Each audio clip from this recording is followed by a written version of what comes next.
Bienvenidos, hablaremos de las cuerdas sonoras.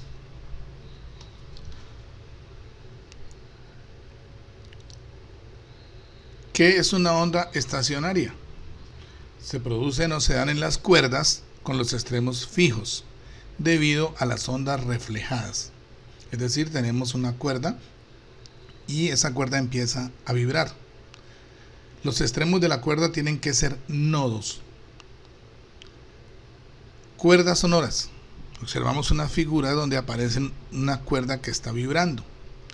De acuerdo a la forma en que vibra, se denomina sus armónicos y tiene un sonido con una frecuencia determinada. En el caso de las cuerdas, si vibra, como en la primera gráfica, aparece el armónico número 1 o llamado armónico fundamental, con una frecuencia fundamental. Si vibra de acuerdo a la segunda figura, sería el segundo armónico.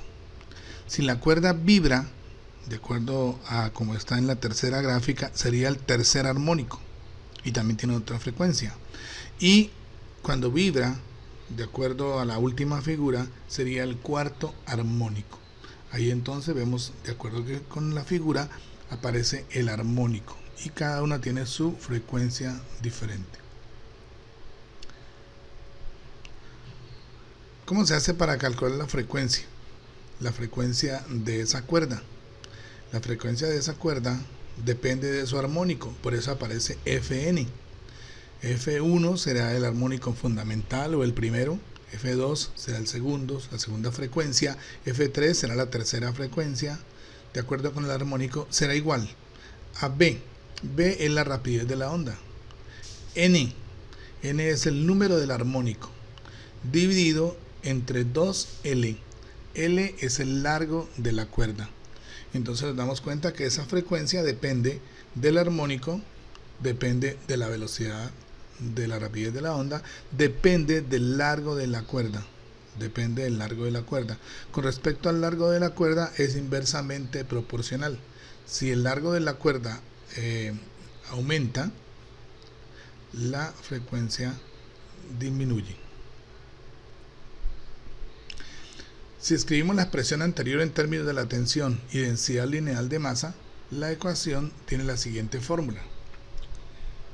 Frecuencia de N, o sea, frecuencia de acuerdo a su armónico, es igual a N sobre 2L raíz de T sobre U. N es el armónico y puede ser 1, 2, 3, primero, segundo, tercero. T es la fuerza, o sea, la tensión aplicada a esa cuerda. T es la tensión y se mide en Newton. L es la longitud de la cuerda. Y U es la masa por unidad de longitud. Es decir, esa es la letra griega mu, que se calcula dividiendo la masa de la cuerda entre la longitud de la cuerda. ¿De qué depende entonces la velocidad de la onda en la cuerda?